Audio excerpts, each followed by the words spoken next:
Muy buenos días, tengan todos ustedes. Soy el doctor Eduardo Antonio Lara Pérez. A nombre de la Academia Mexicana de Pediatría y la Fraternidad Médica por la Salud, Médicos Unidos por México, les damos la más cordial bienvenida este martes 2 de noviembre del año 2021. En el Pediatría al Día. El tema del día de hoy, recién nacido de madre infectada o con sospecha de infección por SARS-CoV-2. Este tema va a ser impartido por el doctor Luis Jorge Matos Alviso. El doctor Matos es egresado de la Facultad de Medicina de la Universidad Nacional Autónoma de México, especialista en pediatría por el Hospital Regional de Pemex en Ciudad Madero, Tamaulipas, especialista en neonatología en el Instituto Nacional de Perinatología en la Ciudad de México, certificado por el Consejo Mexicano de Certificación de Pediatría, certificado por el Consejo Mexicano de Certificación en Neonatología, expresidente del Colegio de Pediatría del Estado de Guerrero, instructor de reanimación neonatal,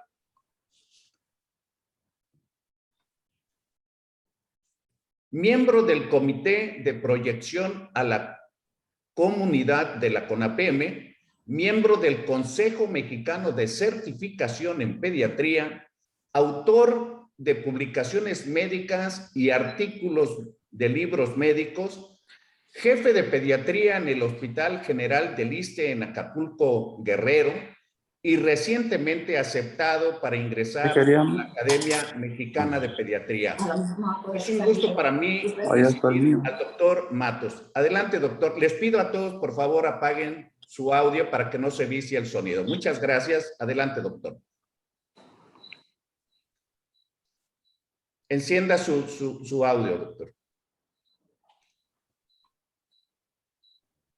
Muy buenos días a todos.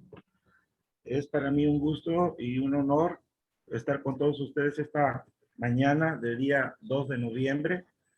Les agradezco a todos el esfuerzo que han hecho por estar esta mañana tan temprana en este día para acompañarnos a platicar acerca de un tema relevante.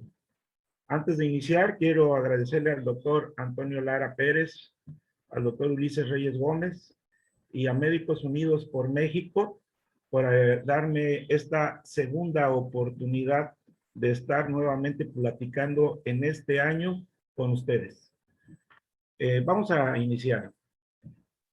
El tema de hoy, pues, es un tema un poco controversial.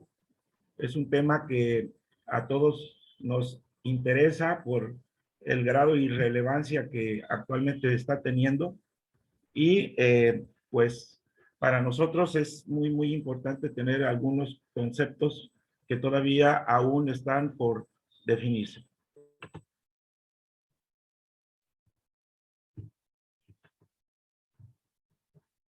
Aquí tenemos Doctor, perdón, ponga en forma de presentación su plática. Gracias. Claro.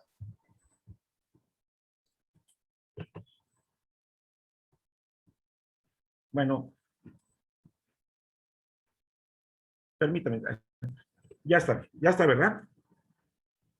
Ya se ve completa la Sí, pantalla. ahí está perfecto, gracias. Bueno, aquí tenemos el culpable de esta nueva normalidad o esta nueva forma de vivir. Este es el culpable de haber hecho un cambio totalmente en nuestra forma de vida y también es el culpable de que todos estemos de cabeza en este momento y que todavía no tengamos muy clara cuál va a ser la trayectoria a seguir. Este nuevo síndrome respiratorio agudo severo ocasionado por el SARS-CoV-2 que nos ha traído una nueva enfermedad COVID-19, pues ha hecho que todos estemos en un momento dado en shock, reflexionando, investigando, actualizándonos y no ha sido todavía suficiente estos esfuerzos que se están haciendo. Es necesario mencionar brevemente la trayectoria de este nuevo virus por la importancia y la relevancia que este tiene y que hasta el momento pues todavía no se ha logrado conocerlo perfectamente.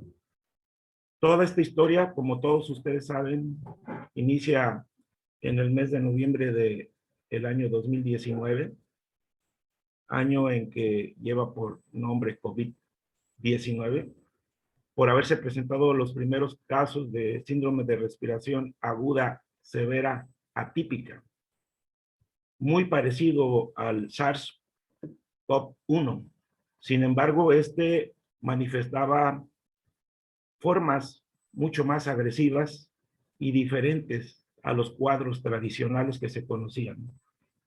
Originario de la ciudad de Wuhan, China, por primera vez la Organización Mundial de la Salud lo describe y lo acepta y lo publica inmediatamente en el mes de enero y confirma que se trata de un nuevo virus.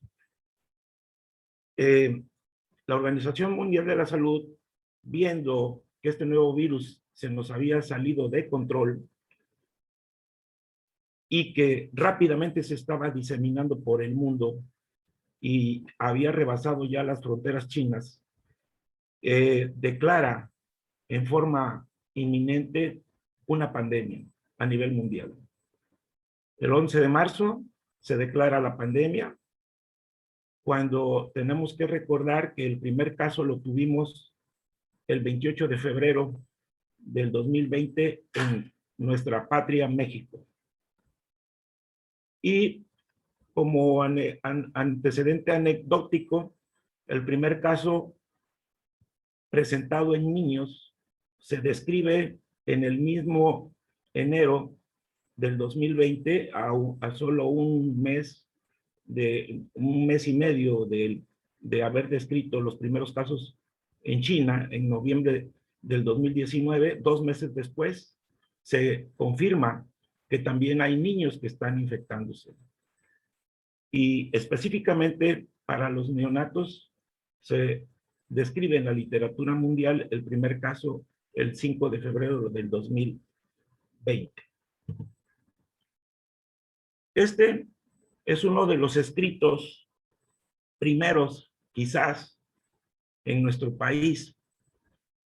Se fue aceptado el 4 de marzo del año pasado y se escribió, se empezó a escribir inmediatamente en cuanto se dio a conocer por la OMS que existía una nueva identidad, un nuevo coronavirus catalogado como 19. Este documento, cuando se escribió, había muy poca información a nivel mundial. Posiblemente es uno de los primeros escritos en el país, pero no puedo dejar de mencionar que también hubo otro específico para recién nacidos infectados por COVID-19, escrito por el doctor Bonifacio Caballero, académico, y que lo publicó en la Revista Mexicana de Atención en Pediatría, conjuntamente con el doctor Ulises Reyes. Los coronavirus no son nuevos, siempre los hemos tenido. Son coronavirus que, como algunos otros virus, son difíciles de cultivar en el laboratorio. No es fácil cultivar un virus. El primero de los coronavirus fue descrito en 1937 y uno de los más comunes es el del resfriado común, que pudo aislarse y describirse en 1950.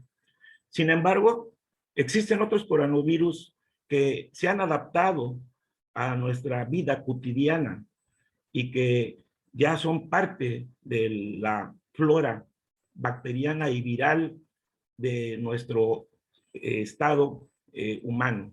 Circulan libremente en la población mundial y son generalmente benignos y no representan ningún riesgo para la vida, porque hemos desarrollado capacidades para poderlo tolerar, y son coronavirus que no tienen ningún reservorio, son fáciles de adquirir y no son totalmente nuevos para nosotros.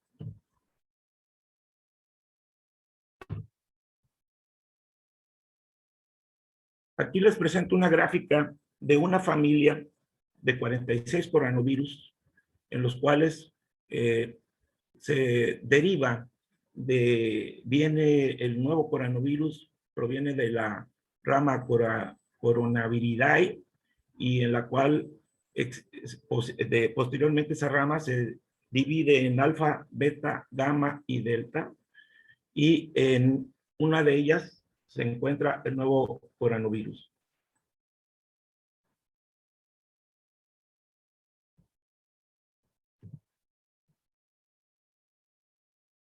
El virus, el nuevo virus 19, SARS-CoV-2, es un virus de consistencia y de presencia de ARN. Ya lo dije, proviene de la familia Coronaviridae, es un coronavirus de origen beta y es una zoonosis, que principalmente se cree que el murciélago fue el principal reservorio y transmisor de la enfermedad. Hay todavía divergencias entre estos, y un huésped intermedio pudo haber sido el pangolín, que al ser consumido por los humanos infectó a la raza humana, y posteriormente se retransmite a través de las gotitas de flujo o de saliva, como todos ya lo sabemos. Existe también la posibilidad de que se contaminen algunos objetos o fomites, y la incubación en promedio viene desde 1 hasta 14 días, con un promedio de 5.2 días.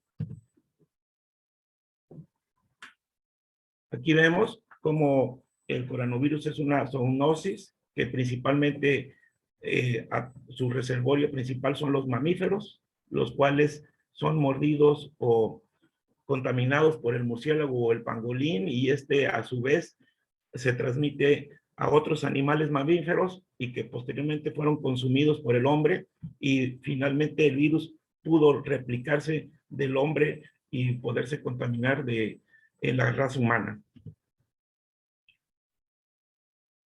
La transmisión principal en los humanos es de persona a persona, a partir de personas infectadas, pero hay que recordar que hay personas infectadas que no solamente son sintomáticos, sintomáticos, también hay asintomáticos, que esos también son un factor de riesgo muy importante. Este otro artículo del año pasado, también reciente, es un artículo en el cual escribimos la forma principal de transmisión del nuevo SARS-CoV-2 en los humanos, que es a través de los aerosoles y de las recepciones de las gotitas de saliva y del contacto directo de persona a persona. Como todos ustedes saben, el mecanismo principal es a base del sistema respiratorio y contaminación de algunas mucosas, pero principalmente el virus se transmite en el aire por gotas de saliva o expulsión de flujos de aerosoles humanos. El periodo de incubación ya lo mencionamos, y el 97% de ellos desarrollan síntomas que van desde leves hasta una infección severa. Las principales rutas de afección es el contacto y los aerosoles, y existe la posibilidad también de una transmisión fecal-oral debido a que se ha aislado el virus en heces, pero hasta ahorita no se ha documentado esa transmisión, pero existe la posibilidad de que sí se pueda infectar. El virus tiene una selectividad una vez que entra al organismo, tiene una selectividad y tiene unos receptores que a través de ellos ingresa a la célula, que son los receptores de angiotensina 2, que principalmente están muy presentes en el leucocito tipo 2. Es por eso que la manifestación principal es respiratoria, pero también hay otros linfocitos específicos de recepción de angiotensina 2 a nivel del tracto gastrointestinal, y por eso también se ha desarrollado cuadros de diarrea y afectación a nivel cardíaco y también renal. Una vez que ingresa el virus a la célula humana, inicia su replicación y su traducción de proteínas, desencadenando una reacción inflamatoria muy severa, conocida como tormenta de citocinas, y es por eso que se reconoce que la enfermedad cursa como una inflamación sistémica, y es por eso que los corticosteroides han estado jugando un papel importante en el combate a la reacción. Y este cuadro es más principalmente típico en la población adulta, debido a que tienen mayor grado de receptores de estas enzimas. La infección por coronavirus causa sintomatología, que, como lo mencioné, va desde una sintomatología que puede ser muy leve hasta aparentar un resfriado común, y puede irse agravando y ser una sintomatología muy grave de acuerdo a el grado de comorbilidad que tenga el paciente, principalmente en la edad adulta. Los principales síntomas en los adultos vienen siendo tos, dificultad respiratoria, escurrimiento nasal. La dificultad respiratoria es relativamente, no es una condición necesaria en el adulto. Generalmente la mayoría de los adultos que no tienen comorbilidad solamente presentan un cuadro como un cuadro viral, cefalea, rinorrea, fiebre, congestión nasal, y en algunos llega a haber dificultad respiratoria y hasta grados importantes de tener que ser llevados al hospital por la insuficiencia respiratoria muy grave. Esto es en los adultos, pero se sabe mucho, hay mucha literatura escrita mundialmente en los adultos, y se olvidó un poco a los niños porque no se presentaban al inicio grandes poblaciones de niños afectados, y entonces los estudios se enfocaron más bien a adultos con comorbilidades. Pero hay que recordar que el niño también se infecta, y no solo se infecta, se enferma, y no solamente también se enferma, sino el riesgo de poder morir existe. Y no se sabe exactamente, no está clara cuál es la razón por la cual en los niños los afecta menos. Y cuando los llega a afectar menos, las manifestaciones son leves, menores a la de lo adulto. Pero siempre tenemos en cuenta de que esto también es una enfermedad que ataca a estas poblaciones. Algunas hipótesis que están por comprobarse, que están muy nuevas, muy recientes, y que tratan de explicar cuál es la razón por la cual los niños se enferman muy poco, y cuando se llegan a enfermar lo hacen de una manera más benigna.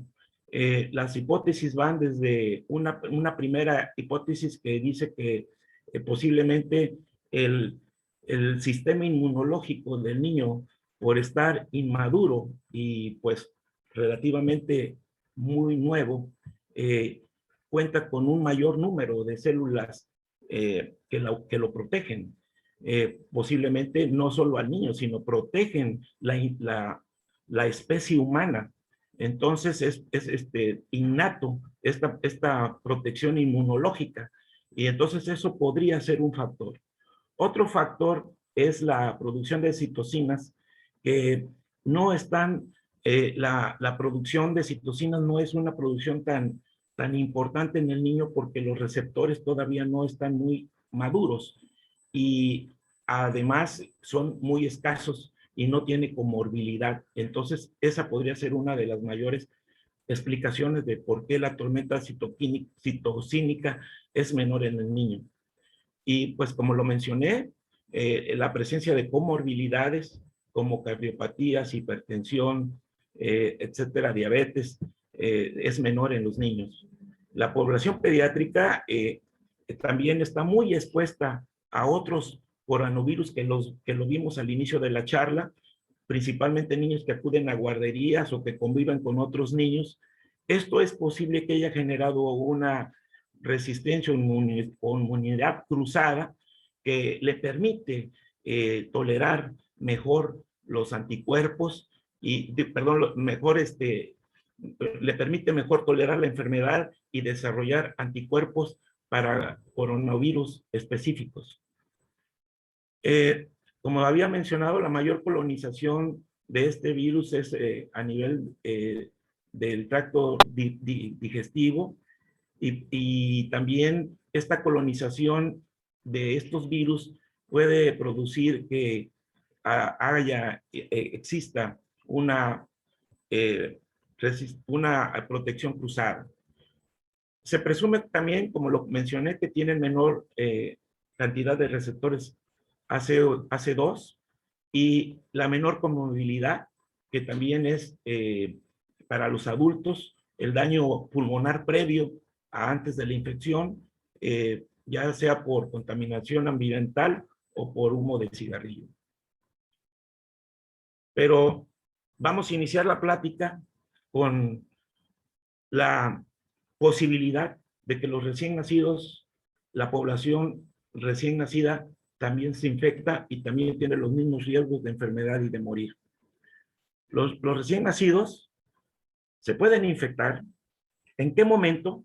Es una situación difícil de describir porque hay 50 y 50 de posibilidades de acuerdo a la literatura que ahora existe, con una tendencia a que la posibilidad de que sea congénita, la infección es menor y las posibilidades disminuyen también para una infección de transmisión innata. Los mecanismos hasta el momento para el recién nacido que están mejor descritos son los mismos de mecanismos de transmisión para los adultos. ¿Y cuál es la mejor vía que se recomienda para el nacimiento del niño? La mejor vía es la fisiológica, definitivamente. No hay otra manera más recomendable de que un ser humano nazca mediante la vía fisiológica, a excepción de que existan algunas indicaciones obstétricas para interrumpir el embarazo por otra vía. Vamos a ver también las manifestaciones clínicas, el diagnóstico y el tratamiento de estos niños. Ya lo comentaba, que las posibilidades de que hasta el momento sean mixtas está en duda. Hay muy pocos artículos que mencionan que la posibilidad de transmisión congénita existe. Sin embargo, esos artículos que se han publicado se han hecho en estudios de 1, 2, 3, 4, estudios de un niño, publicaciones de estudios de 3 niños, publicaciones de estudios de 5 niños. Entonces, no es algo muy convincente todavía. Lo que sí es que la mayoría de los niños que se han estudiado, se ha demostrado que la infección en recién nacidos no es congénita, ha sido posterior a su nacimiento, adquirida por los medios, por las formas de transmisión que ya conocimos. La transmisión hasta este momento, la mayor parte de los autores se inclinan en que no es congénita, que es horizontal, transmitida en la comunidad a través de las vías de transmisión que ya todos conocemos y que generalmente los niños se contaminan en su casa, en convivencia con otros adultos, y no hay evidencia hasta el momento de que haya sido por lactancia materna. La principal forma de transmisión en los recién nacidos ha sido con el cuidador inmediato, que es su madre. Posiblemente la madre infectada, asintomática o sintomática, es la que ha transmitido la infección a los recién nacidos 3 o 4 días después de haber nacido, a través de del contacto muy cercano, o los aerosoles o las gotitas de saliva, o los cuidadores. Pues hasta el momento esto es lo que más se ha documentado. Las evidencias más fuertes indican que no hay hasta el momento una forma clara de que se haya documentado una transmisión de tipo congénito. Hasta el momento todo indica que esto es fuera ya del nacimiento. Estudios en madres infectadas, se han hecho estudios, algunos, vuelvo a repetir, con una serie de casos muy pocos, en los cuales han hecho pruebas rápidas de hisopado en placenta, en líquido amniótico, en líquido de meconio, y han detectado presencia del virus. Pero la mayoría de los estudios que cuentan con más número de pacientes, hasta el momento indican que no han encontrado o no han detectado la transmisión vertical o congénita. Pues entonces eso indica que debemos de seguir teniendo y acatando las recomendaciones de nuestras autoridades y de la Organización Mundial, porque sigue siendo la transmisión persona a persona o contacto de personas muy cercanas, y la transmisión de aerosoles y de aire humano contaminado, que sigue siendo la principal medio de contagio. Ya lo había comentado, no existe una evidencia científica para recomendar una vía o interrumpir el embarazo en una persona que tiene COVID o que tiene síntomas o no de COVID. No sabemos cuántas cesáreas se han prescrito innecesariamente por el temor o por la falta de documentación a nivel mundial de que se pudieran infectar a través del canal vaginal. Posiblemente se han cometido o se han realizado muchas cesáreas innecesarias, porque todavía no conocemos realmente la verdad. Pero hasta el momento se sigue recomendando, la principal vía de nacimiento es la natural para la especie humana. Entonces, con este problema en las manos, nos enfrentamos a diferentes escenarios, a diferentes situaciones clínicas que tienen que ser individualizadas en cada niño. Entonces, tenemos niños recién nacidos que nacen hijos de madres sintomáticas o asintomáticas, pero el niño está totalmente sintomático. No sabemos si está infectado o no. Tenemos niños que están sintomáticos y que pues, presume que posiblemente estén infectados. Tenemos niños que pueden ser casos sospechosos no confirmados o casos probables, y tenemos casos confirmados de infecciones en niños y neonatos, y casos que ya se han descartado y que han sufrido la enfermedad. Las manifestaciones clínicas, a diferencia de los humanos, en los recién nacidos es diferente. El recién nacido, ante todas las infecciones virales y bacterianas, y también algunas manifestaciones no infecciosas, el recién nacido tiene esa cualidad de que la manifestación clínica es inespecífica. No hay una forma que debute una entidad.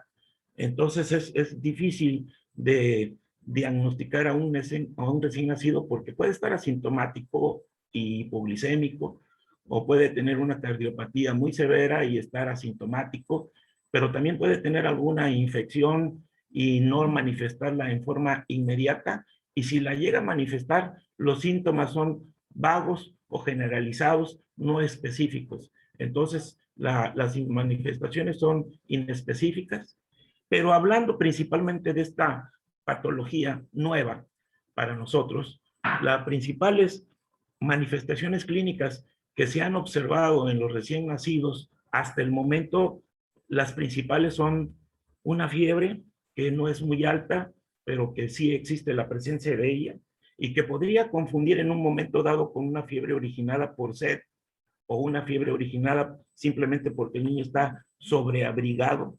sobrecobijado, una fiebre porque posiblemente sí esté el niño infectado, no necesariamente por coronavirus, sino por alguna otra entidad bacteriana o viral. Son las manifestaciones principales, una fiebre no muy alta, hay presencia de una frecuencia cardíaca eh, más elevada, acompañada por la fiebre, y datos muy leves de alguna dificultad respiratoria. La manifestación principal en el recién nacido es el rechazo al alimento. Los niños que están enfermos principalmente no quieren comer y dan manifestaciones gastrointestinales como náuseas, vómito. Algunos niños con COVID presentan tos. No son la condición ni la mayoría. La mayoría de los síntomas se los acabo de presentar, pero también hay algunos niños que cursan con tos, congestión nasal y también trastornos en la respiración. Si estas manifestaciones, sobre todo la intolerancia alimenticia, son severas y van aumentando, pueden provocar alteraciones electrolíticas y también deshidratación. ¿Cuál es la forma de comportamiento de la infección hasta este momento? La experiencia mundial y las pocas literaturas nos dicen que la evolución en las manifestaciones clínicas de los niños que llegan a estar infectados, la mayoría están asintomáticos y esos asintomáticos, una vez que se comprueba que están infectados, la evolución hacia la mejoría es hasta en un 72%, afortunadamente. Algunos niños llegan a tener algunas manifestaciones que no son muy graves, que van hacia la moderidad y llegan a ser menores la cantidad, hasta un 25%, y solamente tenemos un 1% de niños que llegan a estar en un estado grave. Pero de ese 1% no están graves por COVID, están graves principalmente por otras comorbilidades que acompañan a la infección, como puede ser el nacimiento prematuro, como puede ser alguna cardiopatía congénita, como puede ser alguna malformación congénita, como puede ser algún trastorno hidroelectrolítico o del metabolismo. Entonces esos niños con esa comorbilidad y infectados, eso es lo que agrava el pronóstico para ellos, y esos son afortunadamente los más escasos, que llegan a ser el 1%. Pero hay una situación curiosa, que la mayoría de los casos que se están presentando en los recién nacidos se están presentando después del nacimiento, se están detectando en su casa, y aquí me voy a atrever a acuñar un nuevo término. Podríamos estar hablando de un COVID adquirido en la comunidad. Esto podría ser algo nuevo que se está observando en el mundo, y que la mayoría de los niños están regresando a los hospitales cuando tienen 7, 8, 14 días de vida, y regresan con manifestaciones, se les hace la prueba y están positivos. Entonces, esto hablaría de un COVID nuevo adquirido en la comunidad, específicamente para recién nacidos. Comentaba que la infección en los sintomáticos es leve. Estas son las principales manifestaciones que ya las mencionamos. Los niños que llegan a tener manifestaciones un poco más intensas, pues vienen siendo ya con dificultad respiratoria, taquipnea, y algunos llegan a tener necesidad de ingresar a la terapia intensiva porque están en estado crítico. Principalmente el estado crítico es la afección respiratoria, pero vuelvo a repetir, la mayoría de estos niños no es por un COVID puro, sino están en una situación de comorbilidad. Otros escenarios a los cuales nos podemos presentar es el caso sospechoso, el caso probable, el caso confirmado y el caso descartado. Hablamos de un caso sospechoso o de un recién nacido sospechoso, el que proviene de una madre con infección ya confirmada, es una madre que tiene síntomas antes de dar a luz, 14 días antes o 28 días después de haber tenido su parto. Entonces ese niño está en un riesgo inminente y puede estar sospechoso, pero hay que recordar que hay sospechosos asintomáticos, que es lo más difícil, porque sería más fácil sospechar de un niño que tiene síntomas leves y que tenemos el diagnóstico confirmado previamente 14 días antes del nacimiento o durante los primeros días de la vida de que una madre está enferma.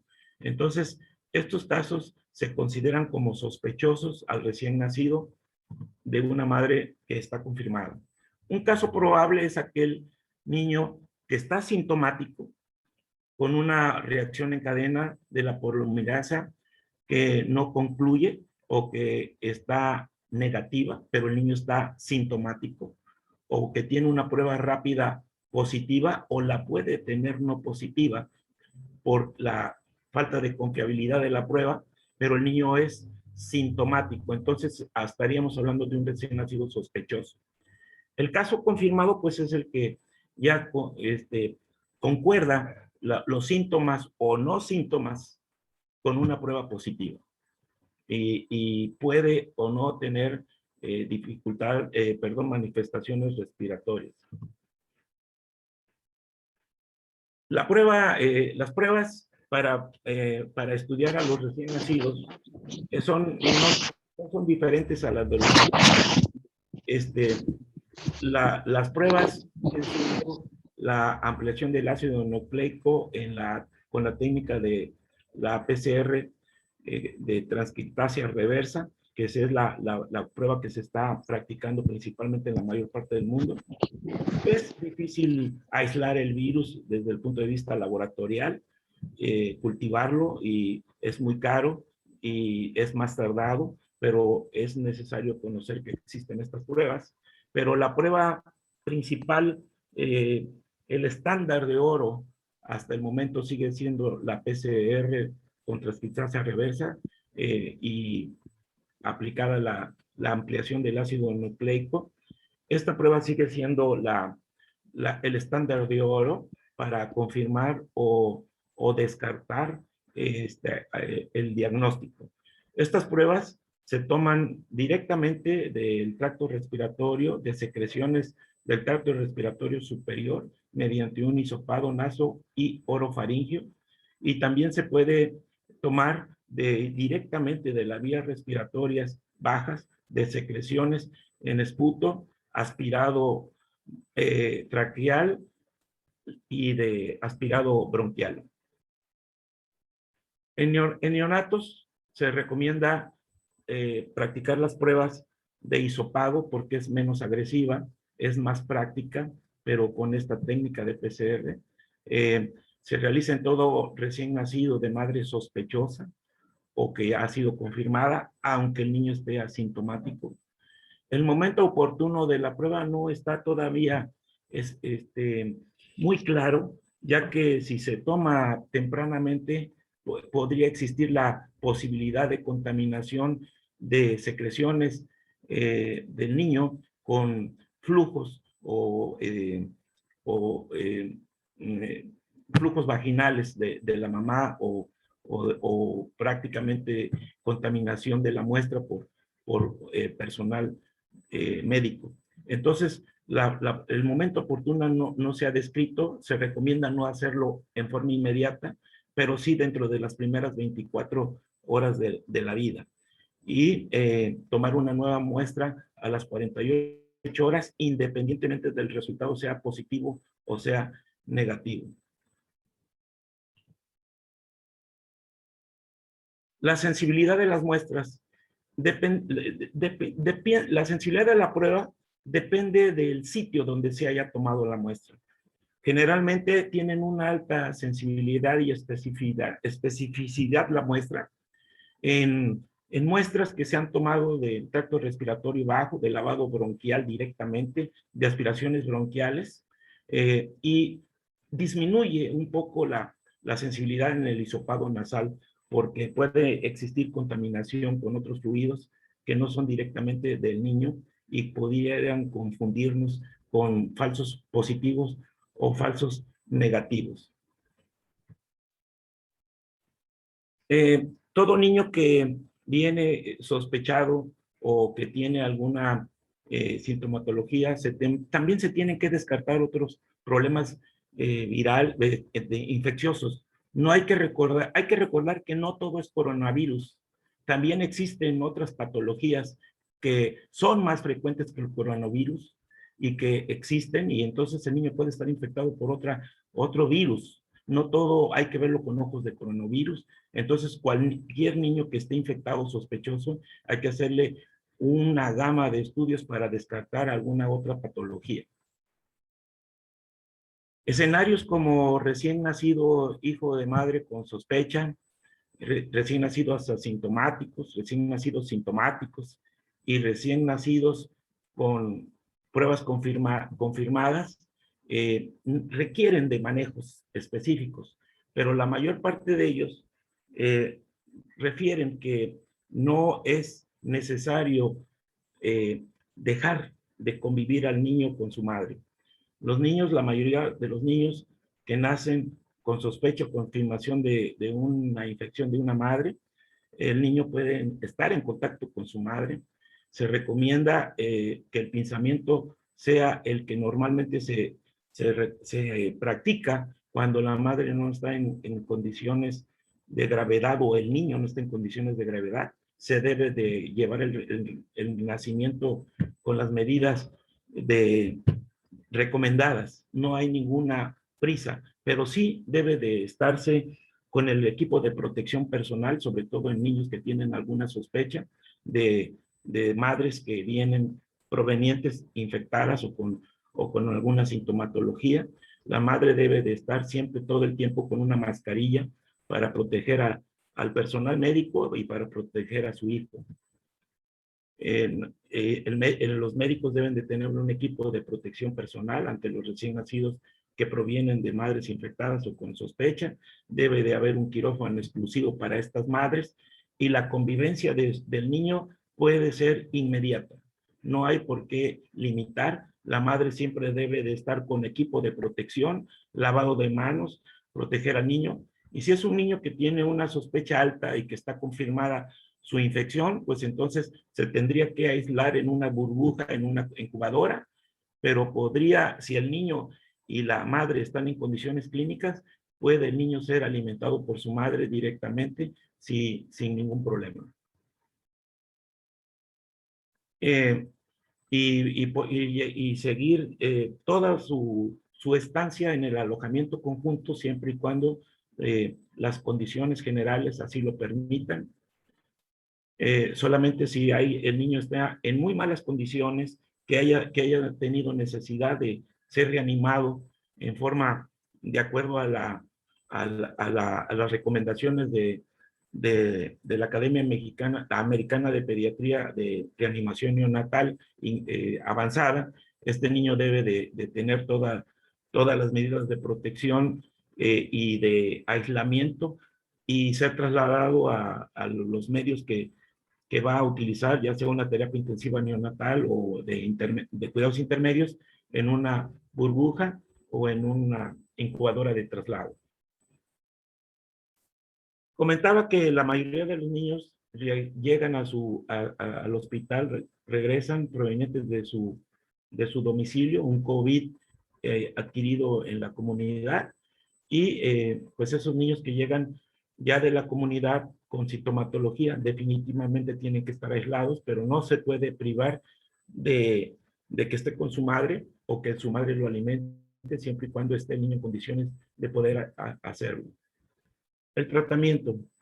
Hay que recordar que los niños que nacen y que tienen síntomas que son inespecíficos pueden ser graves en el recién nacido. Entonces, el tratamiento son medidas de soporte, principalmente las medidas es el cuidado de la vía aérea con a procurar el evitar contaminar al personal médico y pues los exámenes dirán si es necesario agregar algún antibiótico en caso de que tenga una comorbilidad o una infección agregada, pero no es específico para el COVID agregar antibióticos, mejorar las condiciones del niño y si requiere una modalidad de ventilación avanzada por la comorbilidad o por la misma enfermedad, pues habría que meterlo a tratamientos de ventilación necesarias de acuerdo a la gravedad.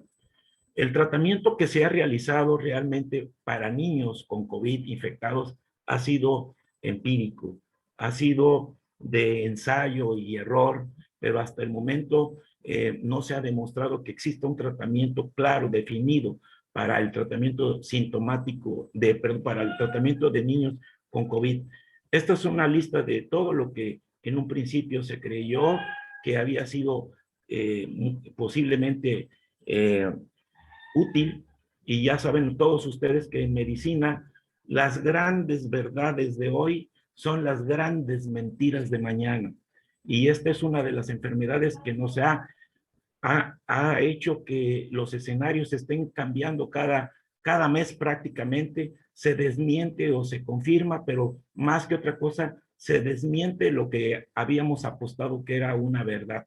El único medicamento antiviral, no específicamente para COVID, pero para los virus, aprobado hasta este momento y reconocido es el Remdesivir, que la Academia Americana ha recomendado para las infecciones virales.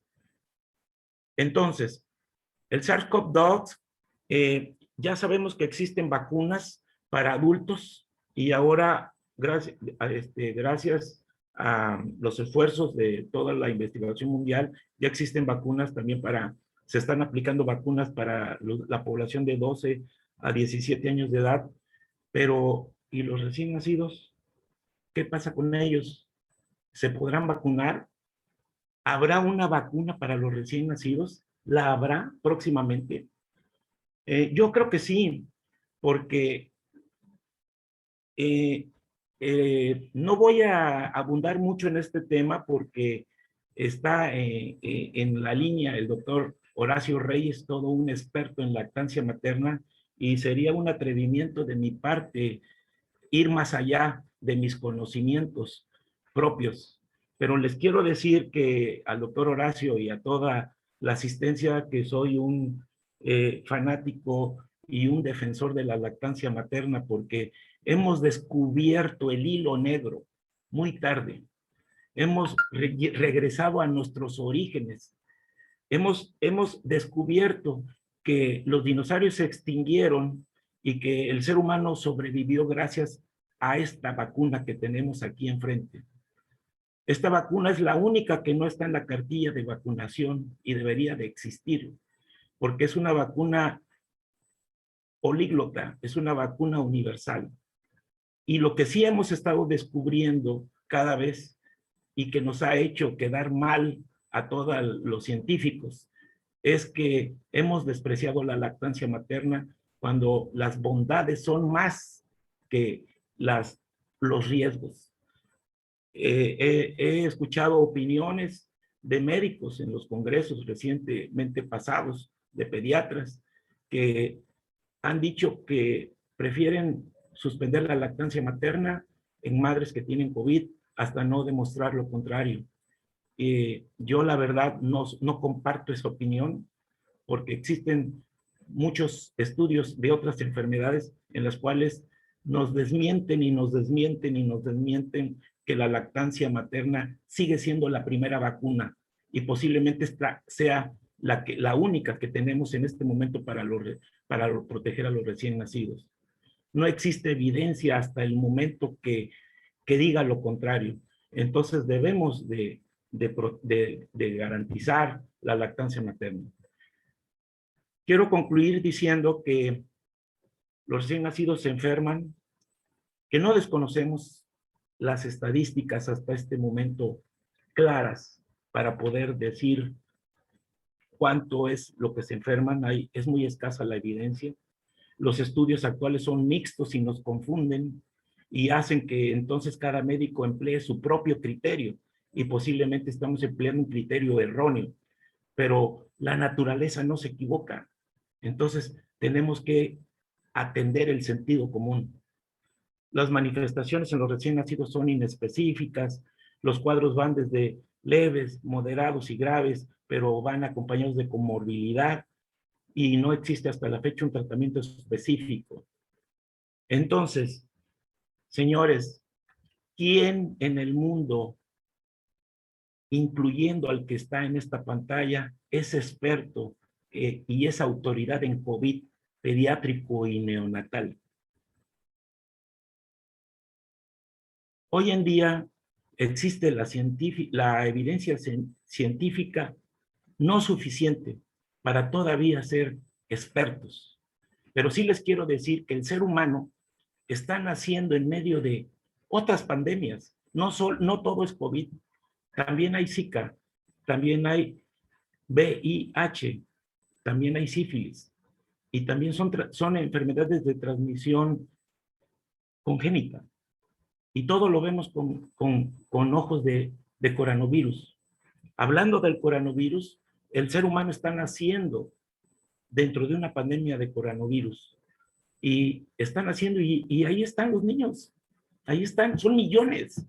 Y son pocos los casos descritos de millones de niños que están naciendo que realmente estén realmente afectados por COVID o que estén muriendo por COVID. ¿Cuántos niños tuvieron COVID? ¿Y cuántos de los que murieron realmente murieron por COVID? No lo sabemos. No existen neonatólogos suficientes para contestar esa pregunta. El Instituto Nacional de Perinatología tiene 30 neonatólogos de cabecera, más los residentes. Pero en nuestros hospitales de provincia tenemos 2, 3, 4 neonatólogos, o uno, o ninguno por hospital. Entonces, esta patología es de los pediatras. Tenemos que estar atentos a ellos. ¿Qué sí sabemos de COVID? Sabemos en los recién nacidos que la mayoría son asintomáticos. Sabemos que la evolución en la mayoría es favorable. Sabemos que los niños se llegan a morir, pero no prácticamente por COVID, sino se complican con algunas comorbilidades y que esas comorbilidades lo pueden llevar a la causa de la muerte. Vean ustedes lo que sí sabemos de COVID neonatal. Pero aquí está la lista de lo que no sabemos de COVID neonatal hasta hoy, 2 de noviembre del 2021, a 18 meses de haber aparecido esta enfermedad y a solo 3, 4, 5, 6 meses de publicaciones a nivel mundial, porque las publicaciones que se están publicando ahorita son artículos que fueron aceptados el año pasado y que apenas se están publicando ahorita. Entonces sabemos lo que sabíamos el año pasado, pero no sabemos lo que está sucediendo este año que está por terminar. Entonces, todas estas son las dudas que todavía no conocemos. Lo que sí sabemos es esto, que lo que ha disminuido la pandemia es esto, la protección. Esto ha sido lo que ha disminuido no solo la transmisión del COVID-19, sino de otras enfermedades, porque antes no nos lavábamos las manos, ahora nos las lavamos. Entonces, ahora ha disminuido la incidencia de enfermedades comunes que antes teníamos, no solo de COVID. Entonces, esto está funcionando y esto no podemos dejar de darle la importancia correspondiente. Yo quiero terminar parafraseando esto que tiene ya muchos años, cientos de años. Y esto, pues, podría llevarse a la práctica con el COVID, diciendo que yo de COVID no sé nada y que la verdadera verdad del COVID no la conozco y que sí reconozco mi propia ignorancia. Yo espero haber llenado las expectativas y haberlos confundido más. Y espero que ahora no me consideren experto en COVID. No lo soy. Agradezco mucho la invitación. Muchas gracias. Muy amable, doctor Matos, si quiere dejar de compartir su pantalla para que nos veamos en la pantalla. Muy bien. Yo creo que es un tema muy polémico en el que pues hay muchísimas opiniones. Aquí el doctor del Castillo lo felicita y tiene varias preguntas. Yo creo que si quiere hacer uso de la palabra, le quiero dar un minuto para que decida después de concluida su plática específicamente qué quiere comentar o qué le quiere preguntar. Yo creo que es interesante tener una visión panorámica, así es que invito al que quiera opinar, pues que levante la mano para que se le dé el uso de la voz. Y pues hay que si las vacunas, que si se produce miocarditis en el recién nacido, y me hace recordar algo o algunos puntos fundamentales. La primera es que la pandemia no es un padecimiento estático, es un padecimiento dinámico y que varía con muchos factores: el área geográfica, el país afectado, el tipo de población, la movilidad, el medio ambiente, la estación del año, la forma de comer, etcétera. Y en el caso de la mujer embarazada, yo creo que debemos de recurrir a lo que ya conocemos, como bien se ha dicho. Y yo creo que lo que conocemos muy bien es calcular el riesgo perinatal. Entonces, ahora en el cálculo de riesgo perinatal, pues debemos de agregar que tenemos que investigar si la madre fue vacunada o no por COVID, qué número de embarazo lleva y saber si tienen contactos con pacientes COVID demostrado o no, en cuánto tiempo, etcétera. Y creo que se debe de incluir dentro del cálculo de riesgo perinatal ya la visión de COVID como padecimiento de riesgo perinatal y estar muy vigilantes de lo que sucede en el recién nacido, si se crea o no inmunidad directa, vertical, si eso le confiere durante la etapa de los primeros 6 meses de lactancia, qué es lo que va a pasar. En fin, hay tantas interrogantes que veo muy difícil poder contestar alguna de manera concreta. Por ahí estaban pidiendo la voz, me distraje un poco porque estaba, pero bajaron la mano. Entonces yo quisiera invitarles a la reflexión, pero finalmente yo creo que estas experiencias pues se tienen que de manera regionalizar, incentivar la investigación en el primer contacto. Y yo difiero un poco de la visión de usted, doctor Matos, en cuanto a que hay muy pocos neonatólogos. Yo creo que es un padecimiento no de neonatólogos. Yo creo que es un padecimiento en el que todos los médicos deben de estar involucrados. Y no importa que un médico general haga el cálculo o la sospecha de un paciente COVID y que pueda tener una infección por COVID. Entonces, seguramente el neonatólogo le podrá prestar alguna asistencia o información o atención mejor. Estoy convencido, pero la neonatología, como muchas otras cosas, necesita de recursos hospitalarios. Y aquí yo creo que lo interesante es la visión de primer contacto, la visión extrahospitalaria. Está pidiendo la palabra el doctor Rosendo Avendaño. Le voy a pedir que encienda su cámara y su audio y adelante, doctor. Sí, buen día, servidor médico cirujano. Estoy en atención de área COVID, precisamente estudiando toda la historia de las pandemias. Las han antecedido estados nutricionales con déficit y esta no es la excepción. Encuentra un país, sabemos, con más del 75% con sobrepeso y obesidad, obviamente por alteraciones nutricionales. En niños afortunadamente, este no es tanto el caso, a pesar del sistema inmunológico sensibilizado muy tempranamente por tantos procesados. Sin embargo, ¿qué mejor vacuna para los niños? Como decía el compañero médico, la lactancia materna.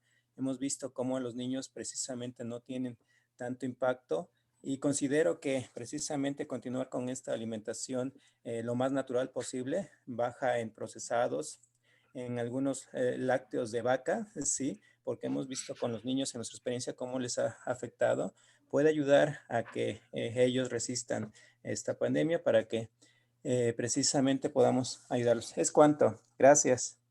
Muy amable. Muchas gracias por su comentario, doctor Avendaño. Definitivamente nadie duda de las bondades y los beneficios de la alimentación al seno materno. Sin embargo, el pediatra se ha vuelto un poco enemigo porque con la gran prescripción de fórmulas, con argumentos que no están bien fundamentados, que se hablan en cosas teóricas, la alergia a la proteína, la alergia a la vaca, etcétera. En fin, cosas de ese tipo. Y pues aquí tenemos expertos que la pregunta sería, ¿por qué razón no existen ligas de la leche? O sea, esa liga de la leche en la cual a la madre, sobre todo la primigesta, que no sabe nada, pues van mujeres ya expertas a capacitarla para que esa mujer pueda tener una lactancia exitosa. En fin, hay muchísimo para comentar y pues estamos ya llegando al límite de tiempo, pero no sé si haya alguien más que quiera dar una opinión. Hay muchas felicitaciones. El doctor Juan Yalupari, espero haberlo dicho bien, le felicita. Belén Martínez, Marta Cebada, Rosendo Avendaño, José Luis Acevedo, la doctora y académica Alicia Elizabeth Robledo Galván. En fin, muchos comentarios. No sé, me gustaría que hiciera un mensaje final de su plática, doctor. Cómo no, doctor, muchas gracias. El mensaje final de esto sería que todos los días estamos aprendiendo de COVID. No hay nadie que sepa todo lo de COVID. El mensaje final es que esta enfermedad es prácticamente de atención primaria, hay que prevenirla. Como usted bien lo decía, hay que tener el cuidado de vacunar a todas las mujeres antes de llegar a su momento de gestación. Comentaba que esta patología no es propiamente del especialista neonatólogo. Comentaba que es propiamente del que está en donde se están presentando los nacimientos. Y donde se están presentando los nacimientos está el médico general y está el pediatra. Entonces, esta patología no es exclusiva para tercer nivel, esta debe de atenderse en primer nivel. La siguiente comentario, quiero decir que no hagamos cosas innecesarias. Hagamos y conduzcámonos con ética. No hay que hacer cosas que creemos que pudieran ser las adecuadas. Vamos siguiendo la línea de lo que sí conocemos y no hagamos lo que no conocemos. Finalmente, quiero decirles que debemos de promover la lactancia materna, hay que seguirla manteniendo y esta es posiblemente la primera vacuna de alguna madre que ya estuvo con COVID y que ya generó sus propios anticuerpos y que estos anticuerpos van a pasar a través de la lactancia materna. Entonces, esto es un beneficio, porque esta enfermedad de COVID, no creo que haya o que exista un ser humano que no haya tenido COVID. El que lo tuvo en forma asintomática y no lo supo. El que lo tuvo en forma sintomática leve o murió. Entonces, por eso mismo, es muy probable que todas las mujeres ya tengan anticuerpos anti-COVID en lactancia materna. Entonces, esa sería una recomendación, no olvidar la lactancia materna. Con esto finalizo mi comentario y agradezco mucho esta oportunidad a Médicos Unidos y a todos ustedes. Muchas gracias. Muy amable. Muchas gracias, doctor Luis Jorge Matos Alviso. Para cerrar esta transmisión, yo quisiera que se quedaran reflexionando que tuvimos la fortuna hace siglos de tener un mundo sin contaminación, un mundo terriblemente simple y que las causas de muerte fueron cambiando. Hay que tomar en cuenta que estamos destruyendo nuestro hábitat, que lo estamos llenando de contaminantes, que estamos siendo producto de cosas cada vez más sintéticas y que a lo mejor tenemos que regresar un poco a buscar lo natural, adaptarnos lo mejor posible, respetando la naturaleza, y la alimentación al seno materno es lo único que ha garantizado salud y bienestar y sobrevivencia de la raza humana. No hay que olvidarlo y fomentarlo. Quiero agradecer a nombre de la Academia Mexicana de Pediatría, de la Fraternidad Médica por la Salud, Médicos Unidos por México, al doctor Luis Jorge Matos Alviso, su participación y excelente conferencia, y a todos ustedes por su presencia. Este video lo vamos a subir a nuestro canal de YouTube, como todos los demás, y les invitamos próximamente a las nuevas actividades de Médicos Unidos por México. Muy buenos días y hasta pronto.